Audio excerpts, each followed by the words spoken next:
Bagaman magpapatuloy ang napakainit na panahon, posibleng ulanin ang maraming lugar bukas. Dahil po yan sa Intertropical Convergence Zone o ITCZ at easterlies.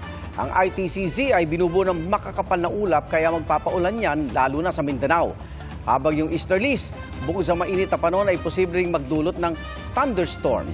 At base sa datos ng Metro Weather, mataas ang tsansa ng ulan sa malaking bahagi ng Luzon bukas. May malalakas na ulan sa Cordillera at Central Luzon kaya doble ingat. Maaliwalas naman ang panahon sa halos buong Visayas. At uulanin din ang Mindanao lalo na ang Barm, Soc-Sargen at Davao Region na posibleng magpabaha o magdulot ng landslide. Maging maalinsangan pa rin sa Metro Manila pero may tsansa ng localized thunderstorms kaya magdala po ng payong.